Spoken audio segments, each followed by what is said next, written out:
What's going on, guys? Today I'm sitting down with Jacob Elbaum, who is the CEO of Shavuk, which is a CRO specialty agency. They mainly work with D2C and Ecom brands, helping them conversion rate optimize their store so that way more people convert and turn into customers. For one of his clients, he increased their sales by $300,000 within the first 24 hours. Obviously, there's a lot of build up to that, but there's a lot of secrets within this video that are going to be shared about CRO, and you don't want to miss this one. With that being said, I'm Nikita from aspectagency.com, and let's get into it. So, Jacob, welcome on to the show. I don't have, it's the first time I'm introducing it as a show, but I guess it is a show now. Your main specialty is CRO for e-commerce brands, and I'm glad to have you on and talk more CRO and see what stores are missing out on, see what stores could use improvement on, et cetera, et cetera. For sure. Thanks for having me. Let's do it. Let's dive in. Perfect. So I know we met a couple months ago, if anything, like almost half a year ago, from our buddy Eric. And he told me that you're specializing in CRO, and I'm like, perfect. I have a client for you. You know, we work together on that. I've done CRO in the past as far as just minimal stuff, like maybe changing a button color or changing a call to action, using minimal heat map software here and there. But what do you specialize in, and like how do you help ecom brands here? Sure. So when it comes to CRO, there's a lot of different types of CRO, and they come at different stages of business as well. So, for example, a business that's relatively new and just getting started out, they don't really have the option to kind of study their data, to go really, really deep into what exactly is working, what's not working. They can only really see, is anything working at all? And so when it comes to CRO, in that case, more often than not, it is more about kind of having, as a CRO specialist myself, having kind of like my own Bible for, what is best practice? What does that look like? You can call it a template, but if you just stick to a template, it's going to be, it's not going to add too much value. So you really do have to question that as well. But some kind of Bible to go back to and say, hey, how much of this brand, or how much of this brand's website or pages are missing some of these things, and those things I call gaps. So best practice gaps. That's what it is for a small brand. When you're a larger brand and you have millions of visitors coming to your site every single month, you have a lot of data. So what you need to be doing in that case is leveraging that data in the best way possible, studying it, understanding where your drop-offs are, understanding also different segments of your traffic are converting differently, how they're converting differently, and how you could potentially influence each of those segments as well. And oftentimes that's done through testing, and even that has its own rabbit hole. Yeah, definitely. The way that you approach CRO is completely different in the beginning stages of the store, whether you're doing like 20, 30, 40K a month, or translated to like 200, 300K a month. Like that's two different ballparks. Now, when it comes to the CRO side of things, like how did you even land into like specializing in? Because I know when people start out, especially me, I started out with just printing T-shirts, like print on demand stores, and then I was like, okay, let me learn Facebook ads, learn email marketing, transitioned into running an agency after that, and then now niche down to specifically email marketing. Where did you get your start, and like how did you land in CRO? Sure. I wish it came from a background in e-commerce, because that would make my job much easier today. But I actually did dabble in some Shopify stuff like 10 years ago. I don't know, like right when it was just starting to make some headlines. But no, I've actually been in kind of like the field of marketing. I do consider it as I consider it related to that field. And I've been in that space for about 10 years, college, everything. It was all marketing. And I had always been really more focused on generating traffic and leads and all that until about 3.5-ish years ago. I was hired as a growth marketer in a company called Voice 123. And they've been around for 15 or so odd years online. They have so much organic traffic. They really just didn't have this need to generate more traffic. As a growth marketer, I had to question, where should I really be paying the most attention? Where can I have the most impact? And so immediately, I kind of was just like, all right, well, I should go to what I consider to be like the next prong of growth marketing, which is conversion optimization. At that point, I didn't really know much. I do think that, deep down there was this part inside me that enjoyed what is a similar field, which is product marketing. And I really just truly enjoyed it. And I got mentored by a lot of different people.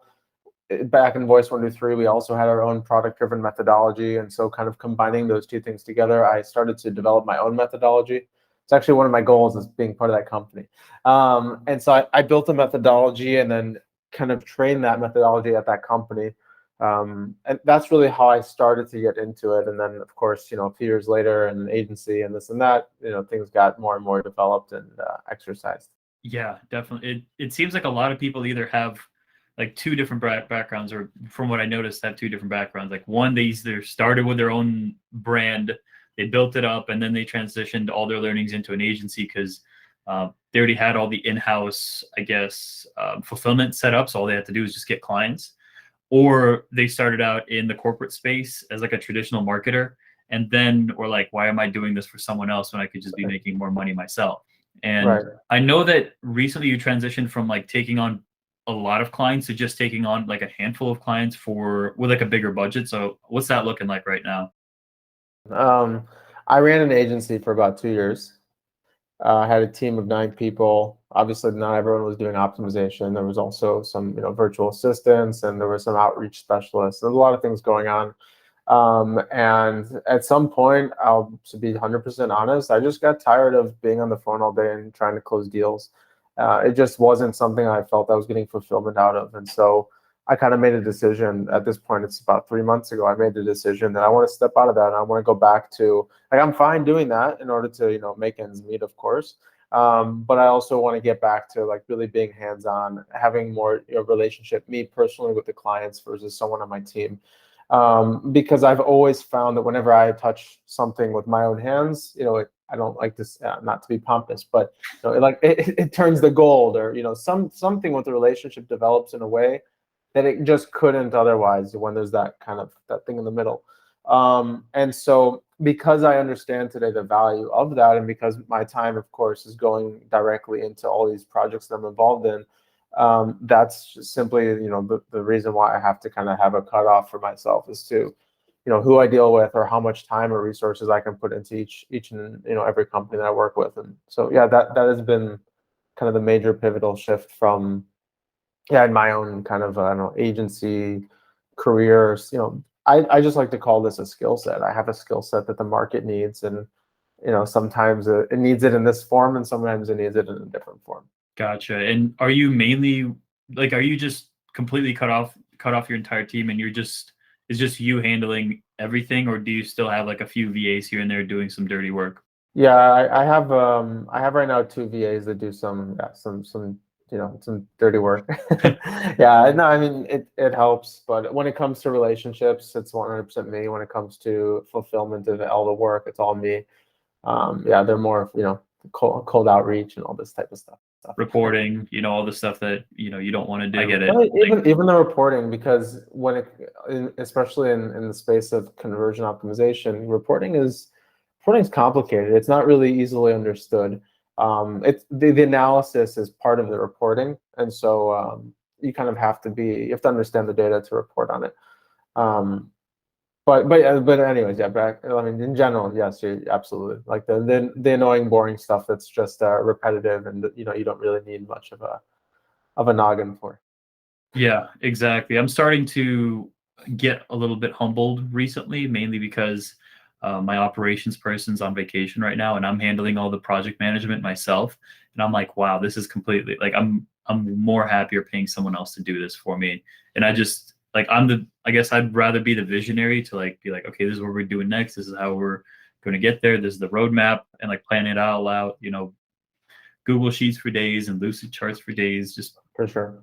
pinpointing everything out, and then having a team that can help support all of that is I think that's more fulfilling for me, because I like building things and working on the new ideas and fleshing those out versus the actual day-to-day work. Like I'm more than happy to get on the sales calls and you know pitch that vision to new clients, but in the meantime I'd rather have like I'd rather have a team of experts that like their specialty is doing the thing so that way I can, it fuels itself essentially. Yeah. Look, I'm on the same page as you, and I actually do prefer to be in that role as well.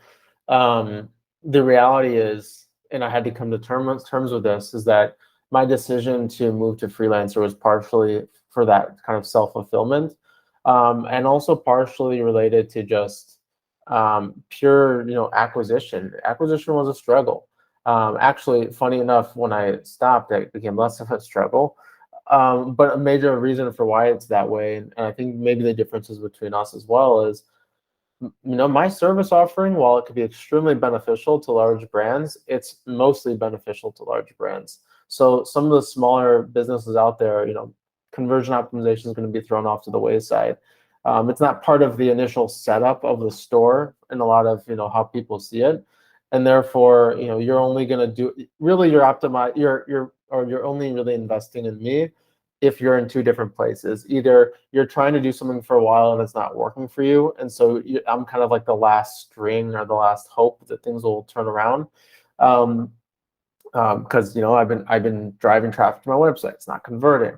I have the email marketing flows already set in place. Everything's already there, but for some reason I can't get people to convert. That's area one, and then area two being just a pure profitability play. I make a lot of money, but I know that I'm leaving some on the table, and even a 5% improvement can add another $50,000 to my bottom line. And so those are like those two scenarios. And I would say that there's more, like there's not much in the middle, thus making acquisition sometimes difficult. But hey, that's part of business. Yeah, exactly. And when you mentioned that acquisition was starting to get tough, were you talking about just like Facebook ad costs, Google ad costs going up? I'm just talking about my mere acquisition of getting enough clients to kind of cover all the overhead of my agency. Yeah, just like completely honest. I mean, and that's why I was saying it's funny, because literally the week after, like I built my business off of Upwork. Okay, so like that was where I actually got started. It's a blessing and a curse, by the way, because you become reliable and dependent on one thing. As I started to go outside of that, I had successes, but they were random, not reliable. They were random, and therefore, once I actually, sort of figured something out, it was like 1-2 weeks right after I decided to kind of not do the agency thing anymore, and that was through email outreach. But it took 6, 7, 8 months to do that, to actually figure it out. So yeah, it's just I think things are meant to be sometimes, and just how that happens. Absolutely. I mean, I guess we're in the same boat here, where I started out on Upwork as well for the most part, and build up my portfolio, built up like a lot of clout in that profile. And I offloaded that task to VAs, of course, like after it got to a certain point, to like apply to a certain number of jobs per day with I guess a template that converted very well. And after a certain while, it just didn't hit the same. So after that, I had to jump ship to cold email. Well, still doing Upwork jobs, still had a few gigs come through there, but for the most part, all of it was coming through cold email. And now, funny enough, we're having another turning point, like internally, where most of our leads are coming via content instead of cold email, and cold email is starting to die out. So now I'm just going fully in on the content side of things, and just completely jump ship on the cold email, because it just wasn't working for me. Like I tried and true scripts, qualified leads weren't hitting the same. So here we are. Yeah, that's interesting. Yeah, definitely. And I guess if I were to pivot it back to the CRO side of things, like obviously people know why they need CRO, but like why should, I guess, like even smaller stores take it seriously and I guess work with you? Sure. So there's this really common scenario that I come about, and I kind of laugh about it, with myself, because I know that it's just not fully understood in its depth. There will be many brands that are coming. It's a pattern. A brand will come to me and will say, I've been running Facebook ads for the last 3 months, and I don't know, I have like 4,000 visitors that came to the site, and my conversion rate's like, I don't know, 0.3%, and my product is like $50 or something like that. And like it's terrible. And they've already spent a lot of money on it. They've already put a lot of effort into it. They put a lot of time into it. And then they come to me and they want me to kind of, I don't know, give my 2 cents. And so I share with them what I know, and that's basically from my perspective.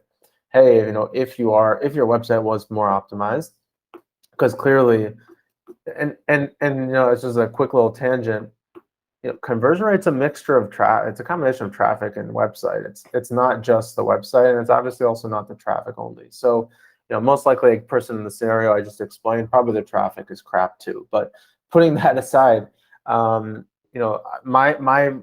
perspective is always, well, hey, your conversion rate's very weak. Let me take a look at the website. If I believe that it's misaligned with all those best practices according to that Bible that I talked about, referred to before, then I'm going to come in and say, hey, I think I can add some value here. More often than not, the response that I kind of get is, well, I'm going to try a couple things here and there, and then maybe I'll get back to you. I never hear from them ever again.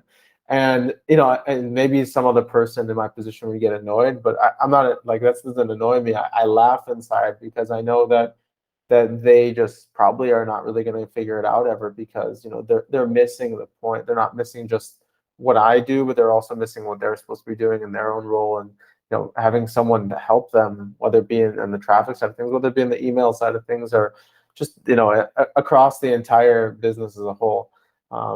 And so I don't know. I don't remember exactly even what the question was. I hope I answered part of it.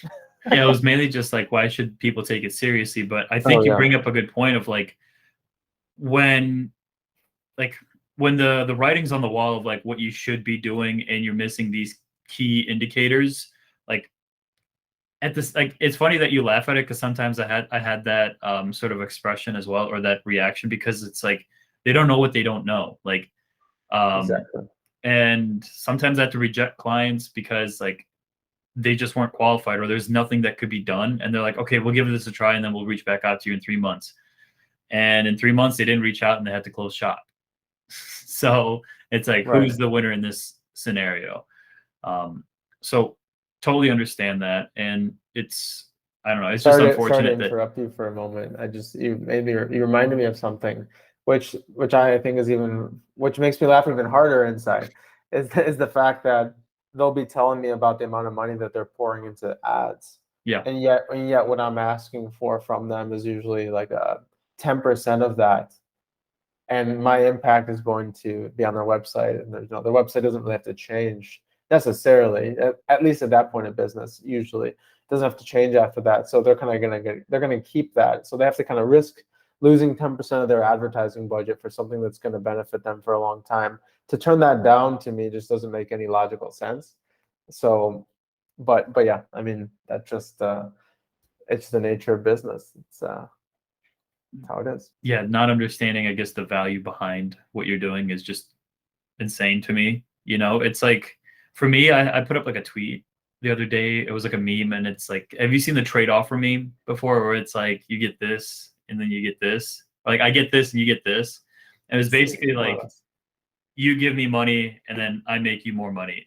It's essentially what it is. Like, yeah, you're cutting off like a little bit of profit or a little bit of expense, but at the same time, like, you profit way more than you cost. Otherwise, why would you even provide a solution if someone's going to be losing money? Like, just unmorally. That's true. However, I will definitely I would definitely side with the brand owners for a moment and say, how do you know who to trust? And there are a lot of people out there that won't fulfill on what what they're committing to. Yeah. It's actually, yeah. So I completely also understand that kind of skepticism towards, okay, like what you just said is 100% true. If you truly believe, obviously, that what you're doing is actually going to add value, but they don't really know if you're just a good salesman or They've been burned too many times in the past already to, yeah. They don't know who to trust, especially like marketing in general has such a bad name from so many people that just watched the course, signed a client, and just didn't do anything.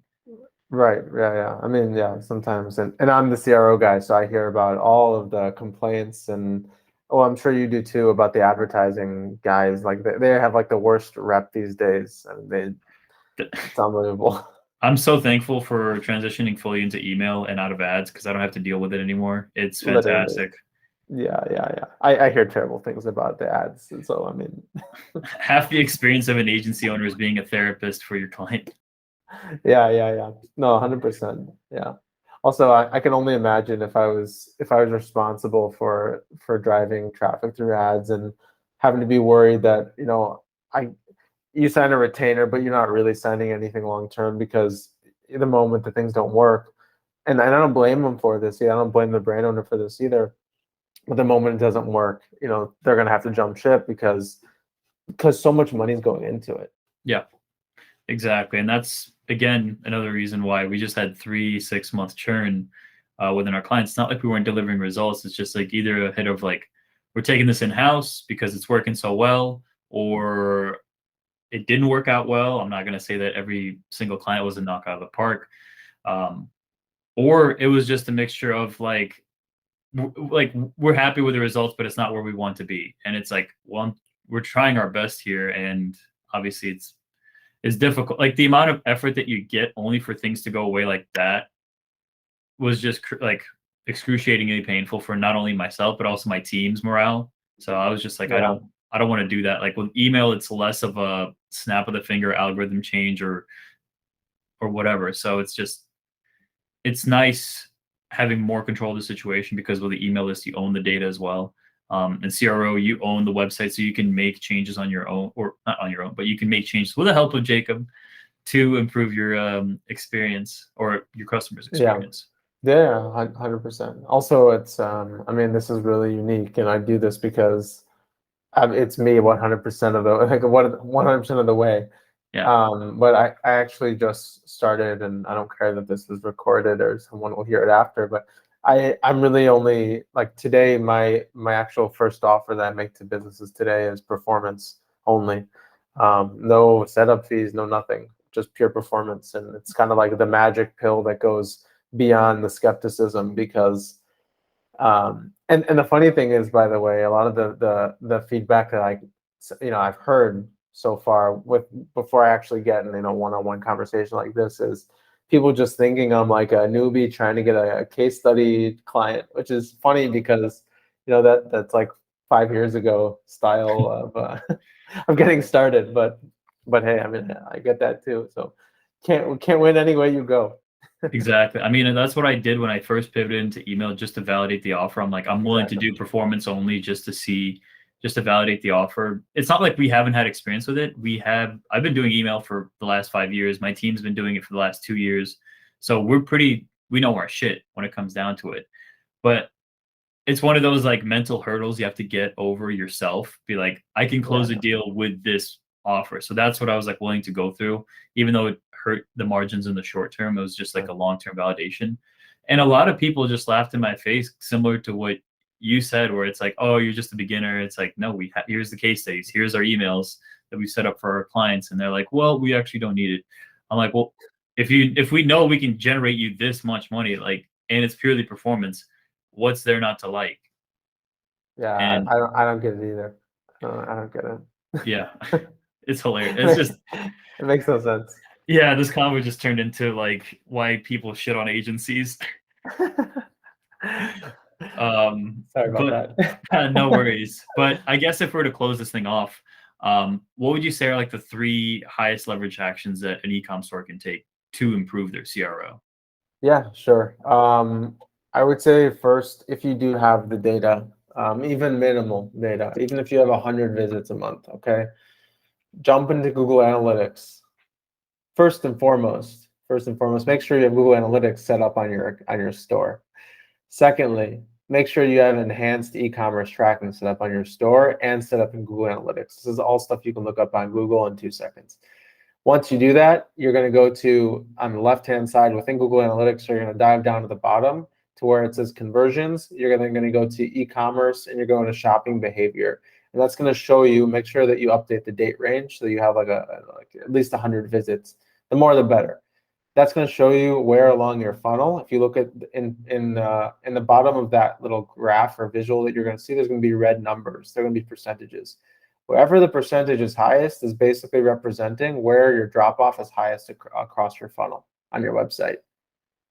That is exactly the approach that I take when I start working for a business. is me identifying where does this business need me the most. And from my perspective, of course, it's wherever the drop off is the highest. Now, drop off is relative, of course, but wherever the drop off is the highest. And most times that's going to be the product page. So what I just said would be number one. Number two is, let's say then you take that data and you dive into the product page.